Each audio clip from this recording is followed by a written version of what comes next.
हरे कृष्णा। ग्रंथराज श्रीमद् भागवतम, भगवान परशुराम, नवा स्कंद।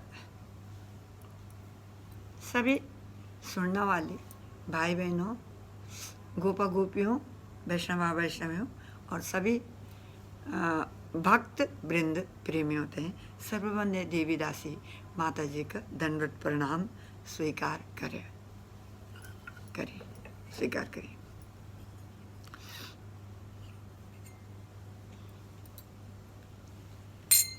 ओम अज्ञानतिमिरान्धस्य ज्ञानाञ्जनशलाकया चक्षुरुन्मीलितेन तस्मै श्री गुरुवे नमः। नमः ओं विष्णुपादाय कृष्णप्रेष्ठाय भूतले श्रीमते जयपताका स्वामिनीति नामिने। नमः ओं आचार्यपादाय नित्याय कृपाप्रदायिने गौरकथादामदाय नगरग्रामतारिणे। नमः ओं विष्णुपादाय कृष्णप्रेष्ठाय भूतले श्रीमते भक्तिवेदान्ता स्वामिनीति नामिने। नमस्ते।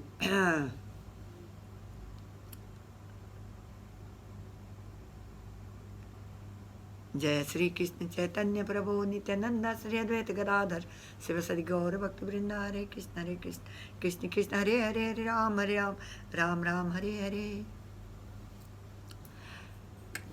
ओम नमो भगवते वासुदेवाय, ओम नमो भगवते वासुदेवाय, ओम नमो भगवते वासुदेवाय। वासुदेवा परा वेदा, वासुदेवा परा मखा, वासुदेवा परा योगा, वासुदेवा परा क्रिया, वासुदेवा परम ज्ञान, वासुदेवा परा तपा, वासुदेवा परो धर्मो, वासुदेवा परा गति। वसुदेवं सुतं देवं कंसचाणूरमर्दनं देवकी परमानंदं कृष्णं वंदे जगद्गुरु। जय श्री। हे कृष्ण करुणा सिंधु दीनबंधु जगतपते गोपेश गोपिका कांता राधा कांता नमोस्तुते। तप्त कांचन गौरंगी राधे वृंदावनेश्वरी वृषभानुसुते देवी प्रणमामि हरिप्रिये।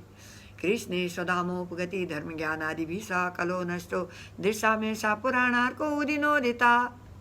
नष्टप्रायेषु भद्रेषु नित्यं भागवत सेवया भगवती उत्तमश्लोके भक्तिर्भवति नैष्ठुकीम्।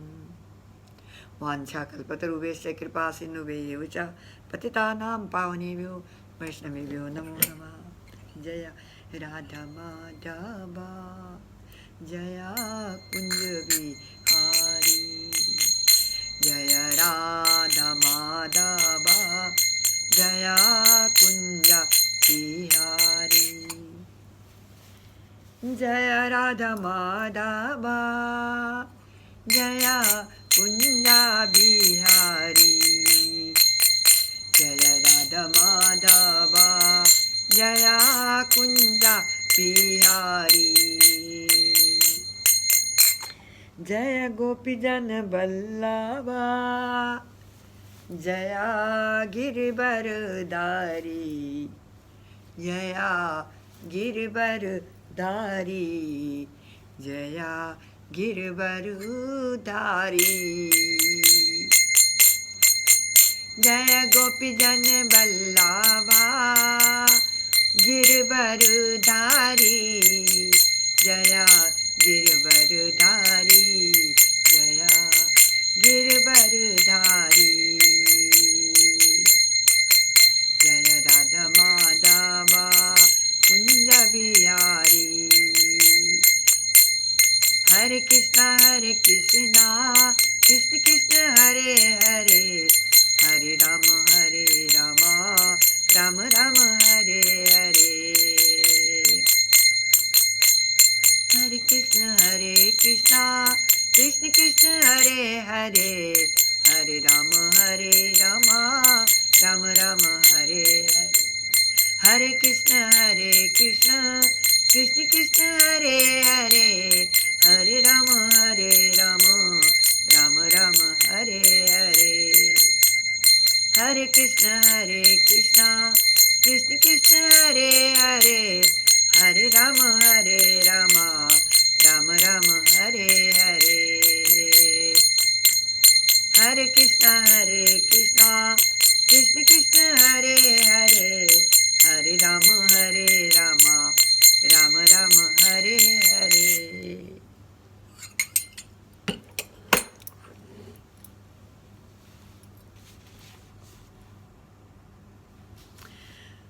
पूर्वा ने उर्वशी के गर्भ से 6 पुत्रों को जन्म दिया। आयु, सुदायु, सत्यायु, रय, जय और विजय। विजय के बाद चौथी पीढ़ी में जाहू का जन्म हुआ, जिन्होंने एक समय पूरी गंगा को पी लिया था। विजय के बाद चौथी पीढ़ी में जानहू का जन्म हुआ, जिन्होंने एक समय पूरी गंगा को पी लिया था। जानू के बाद छठी पीढ़ी में महाराज गादी का जन्म हुआ, जिनकी सत्यवती नामक एक पुत्री थी। जब ब्राह्मण ऋषि ऋचिक ने महाराज गादी से विवाह में उनकी पुत्री का हाथ मांगा, तो राजा ने ऋषि को अपनी पुत्री के अयोग्य जानकर कहा, हे ब्राह्मण, चूंकि मैं कुश वंश के राजकुल से हूँ, इसलिए यदि आप मेरी पुत्री चाहते हैं तो आपको उसके बदले में कुछ मूल्य चुकाना होगा। कृपया ऐसे 1000 घोड़ों की व्यवस्था कीजिए, जिनका रंग चंद्रमा के समान धवल हो, परंतु उनका एक कान काला हो। राजा की इस अजीब शर्त को समझकर ऋचिक ऋषि उनके मन की बात समझ गए। वे वहां से वरुण देव के पास गए और उनसे वैसे घोड़े लेकर महाराज गादी को दे दिए। इस प्रकार उन्होंने परम सुंदरी सत्यवती से विवाह किया। कुछ समय पश्चात सत्यवती और उसकी माँ दोनों के हृदय में पुत्र प्राप्ति की इच्छा हुई। उन दोनों ने ऋचिक ऋषि से निवेदन किया कि वे अग्नि यज्ञ द्वारा उनकी इच्छा पूरी करें। ऋचिक ने यज्ञ आरंभ किया और ब्राह्मण मंत्र का आह्वान करके अपनी पत्नी के लिए तथा क्षत्रिय मंत्र का आह्वान करके अपनी सास के लिए आहुति तैयार की। तत्पश्चात वे स्नान करने के लिए चले गए।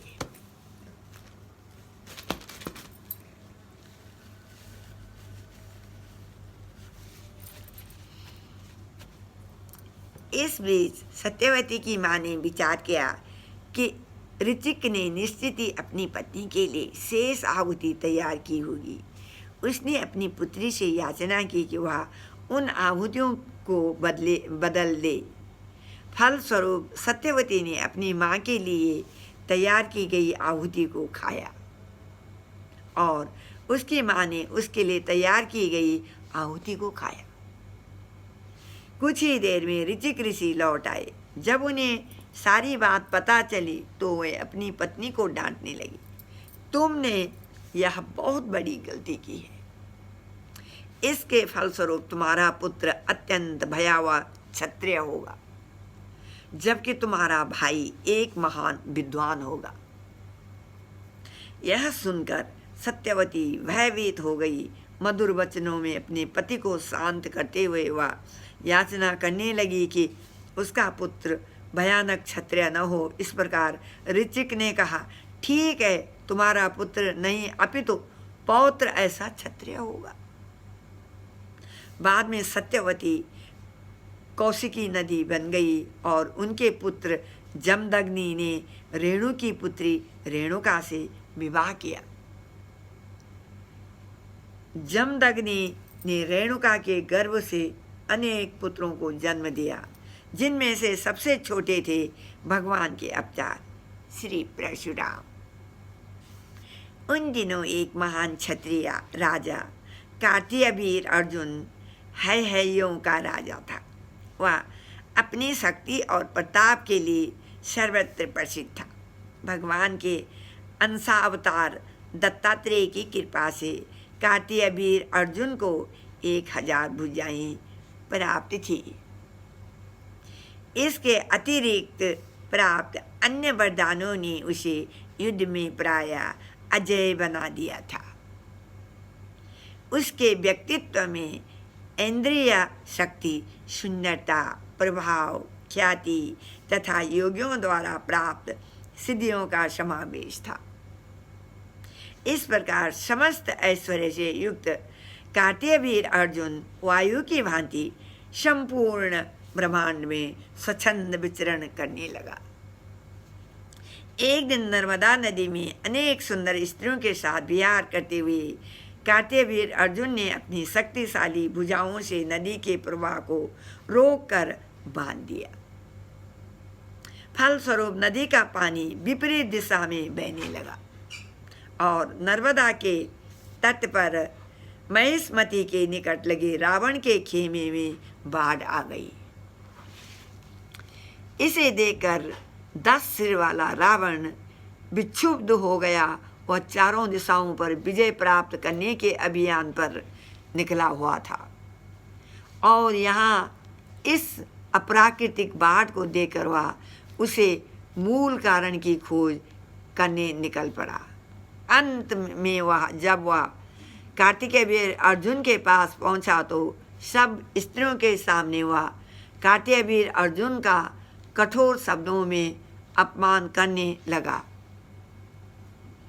कार्तिकेय अर्जुन ने अत्यंत सहजता से रावण को बंदी बना लिया और कुछ दिनों तक अपनी राजधानी में उसे कैद रखकर अपमानित करके छोड़ दिया।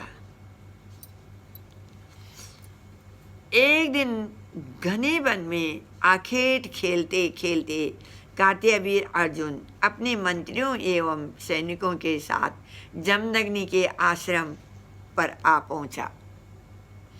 यद्यपि एक साधु के आश्रम में राजा का कोई कार्य नहीं था, परंतु वह जमदग्नि के समक्ष अपने प्रभाव तथा ऐश्वर्य का प्रदर्शन करना चाहता था। जमदग्नि ऋषि ने अत्यंत सम्मानपूर्वक कार्तिकेय अर्जुन का स्वागत किया और जंगल में न केवल राजा अपितु उनके मंत्रियों, सैनिकों तथा नौकर चाकरों के लिए एक भव्य भोज की व्यवस्था की। इसे देखकर कार्तिकेय अर्जुन भौंचक्का रह गया। उसे बताया गया कि ऋषि के पास कामधेनु गाय है जो मन चाही इच्छा पूरी कर सकती है। जब कार्तिकेय अर्जुन ने देखा कि जमदग्नि के सामने उसकी शक्ति और ऐश्वर्य अत्यंत तुच्छ है तो उसका मन द्वेष से भर उठा। जमदग्नि द्वारा की गई आव भगत की प्रशंसा करने के स्थान पर उसने जैसे तैसे उस कामधेनु गाय को हत्याने का निश्चय कर लिया। अपने बाहुबल पर गर्वित कार्तिकेय अर्जुन ने अपने सैनिकों को आदेश दिया कि वे ऋषि से कामधेनु गाय मांगे और उनके न देने पर बलपूर्वक छीन ले।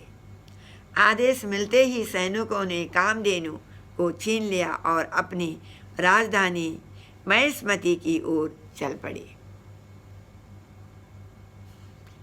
इस पूरे प्रकरण के दौरान परशुराम घर पर नहीं थे। घर लौटकर जब उन्हें कार्तिकेय अर्जुन के इस दृष्ट कार्य की सूचना मिली तो वे पैरों तले कुचले गए सांप के समान क्रोधित होकर फुफकारने लगे। अपने परशु, फरसा, ढाल तथा धनुष बाण को लेकर वे उसी प्रकार कार्तिकेय अर्जुन का पीछा करने लगे जिस प्रकार एक शेर हाथी का पीछा करता है। कार्तिकेय अर्जुन उस समय महिष्मती में प्रवेश कर ही रहा था कि उसने अपने पीछे आते परशुराम को देखा। परशुराम ने अपने शरीर पर काली मृगछाला पहनी हुई थी और उनके बाल जटाजुट थे। उनके इस भयावह रूप को देखकर कार्तिकेय अर्जुन आतंकित हो उठा। परशुराम के साथ युद्ध करने के लिए उसने अपनी 17 अक्षौणी सेना भेजी, परंतु भगवान के इस योद्धा अवतार ने अकेले एक एक को मौत के घाट उतार दिया। आरंभ में परशुराम मन की गति से युद्ध कर रहे थे और कुछ समय में वे जब थोड़े थक गए तो वे वायु की गति से शत्रु सैनिकों को काटने लगे। अपने फरसे और धनुष की सहायता से परशुराम ने सैनिकों की भुजाओं, पैरों एवं सिरों तथा साथ ही उनके हाथियों, घोड़ों, सारथियों ढालों, पताकाओं, धनुषों तथा रथों को भी काट डाला। पूरी युद्ध भूमि रक्त रंजित हो गई।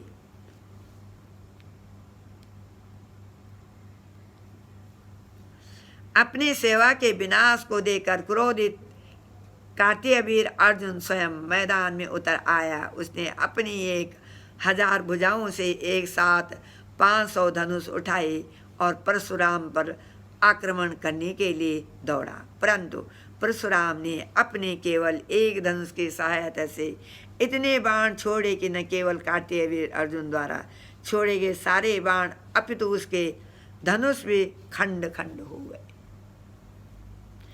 अपनी पराजय देखते हुए कार्तिक वीर अर्जुन ने अपने अनेक हाथों से वृक्षों तथा पर्वतों को जड़ सहित उखाड़ा और परशुराम का वध करने के लिए उनकी ओर दौड़ पड़ा। परशुराम ने अलौकिक शक्ति का प्रदर्शन करते हुए अपनी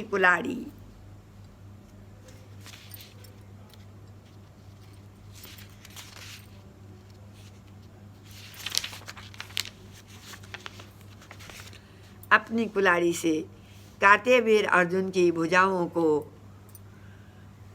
उसी प्रकार काट डाला जिस प्रकार कोई व्यक्ति धारदार तलवार से सांप के फन को काट देता है। इसके बाद परशुराम ने कार्तिकेय वीर अर्जुन का सिर काट दिया और जब राजा के 10,000 पुत्रों ने इस विवत्स दृश्य को देखा तो भयभीत हो हुए युद्ध भूमि से पलायन कर गए। तब परशुराम ने अपने पिता की कामधेनु को मुक्त किया और उसे घर ले आए। जब उन्होंने अपने पिता जमदग्नि को पूरे युद्ध का वृत्तांत सुनाया तो उसे सुनकर ऋषि ने कहा, हे पुत्र, राजा के शरीर में समस्त देवताओं का निवास होता है। तुमने एक छोटे से अपराध के लिए उनकी हत्या करके एक बहुत बड़ा पाप किया है। स्वभाव से हम ब्राह्मण हैं और संपूर्ण मानव जाति हमारे क्षमा गुण के कारण हमारा सम्मान करती है। वास्तव में क्षमा का गुण इतना महान है कि इसी गुण के बल पर ब्रह्मा जी को अपना ब्रह्म पद प्राप्त हुआ है, क्योंकि भगवान क्षमाशील लोगों से अत्यंत प्रसन्न होते हैं। बेटा, राजा की हत्या ब्राह्मण की हत्या से भी अधिक पापमय है। इस पाप का प्रायश्चित करने के लिए तुम भगवान का निरंतर चिंतन करते हुए तीर्थ यात्रा करो, इससे तुम अपने पापों से मुक्त हो जाओगे।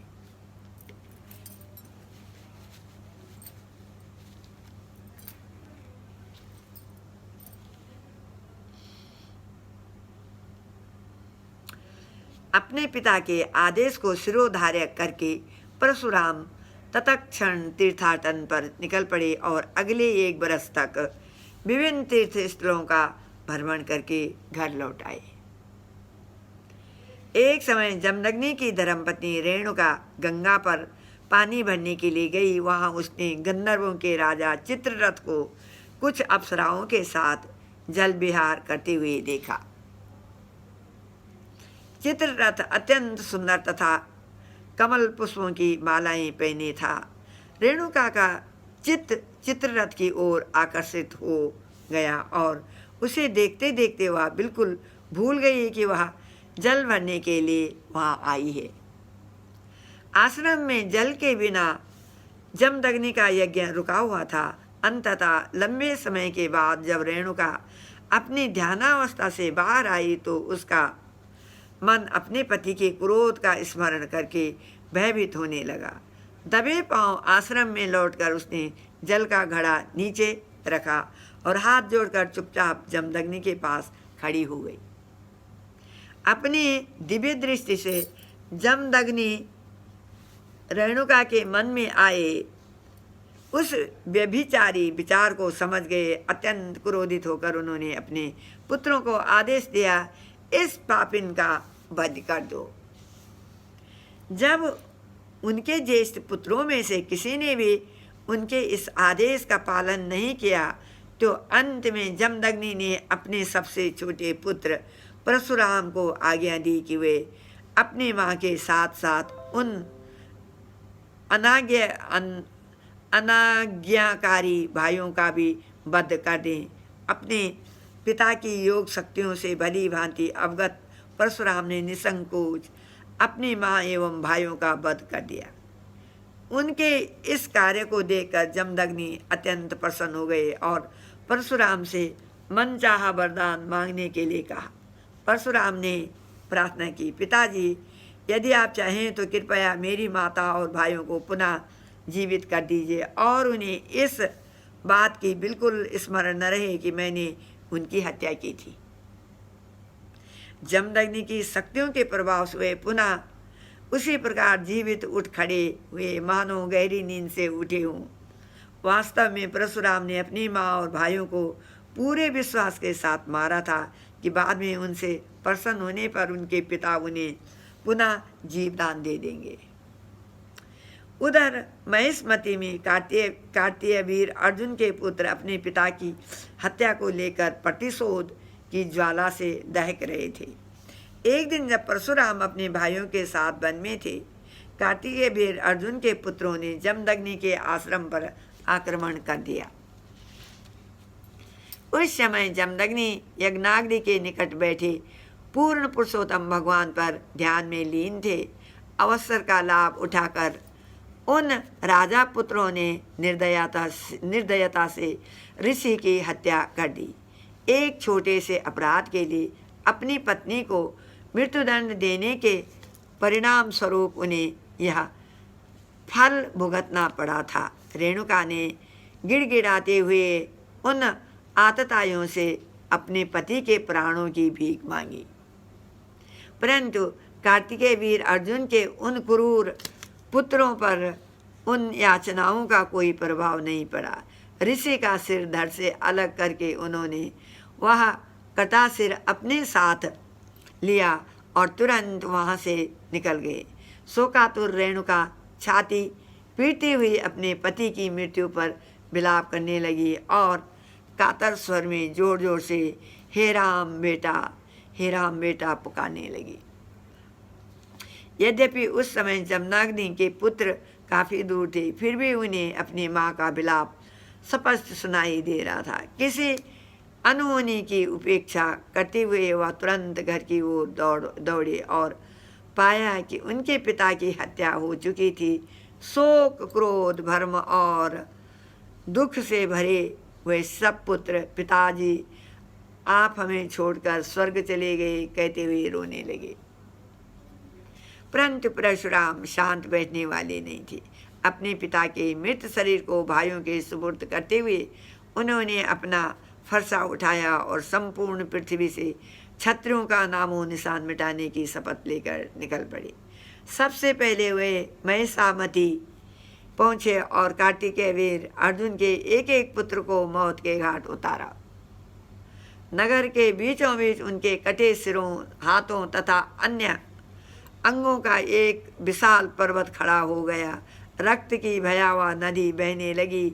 इसे देखकर ब्राह्मणों का सम्मान न करने वाले सब क्षत्रिय राजों के दिल दहल गए। तत्पश्चात अपने पिता की हत्या का बदला लेने के लिए भगवान परशुराम ने पूरी पृथ्वी को 21 बार क्षत्रियों से विहीन किया और समंत पंचक नामक स्थान पर उनके रक्त से 9 विशाल कुंड भरे। घर लौटकर परशुराम ने अपने पिता के कटे सिर को धड़ से जोड़ा और पूरे शरीर को कुछ घास की चटाई पर रख दिया। इसके बाद परशुराम ने पूर्ण पुरुषोत्तम भगवान की प्रसन्नता के लिए तपस्या की और उसकी समाप्ति पर कश्यप आदि पुरोहितों को संपूर्ण पृथ्वी दान दे दी। अवभृत स्नान करने के पश्चात जब परशुराम समस्त पापों से मुक्त होकर सरस्वती नदी के तट पर खड़े थे तो वे बादल रहित आकाश में प्रकाशवान सूर्य के समान तेजस्वी दिख रहे थे। यह दर्शाता है कि भगवान के सत्यवैस अवतार को भी कार्तिकेय वीर अर्जुन की हत्या से उत्पन्न पाप का फल चुकाना पड़ता है। उनके प्रभाव से जमदग्नि पुनः जीवित हो गए और उन्हें अपने साथ घटी सब बातों का पूरा स्मरण रहा। अगले मनवंतर में भगवान परशुराम सप्त ऋषियों में से एक होंगे और वैदिक ज्ञान का प्रसार करेंगे। अपने अस्त्र शस्त्रों का त्याग करके वे आज भी महेंद्र पर्वत पर निवास कर रहे हैं।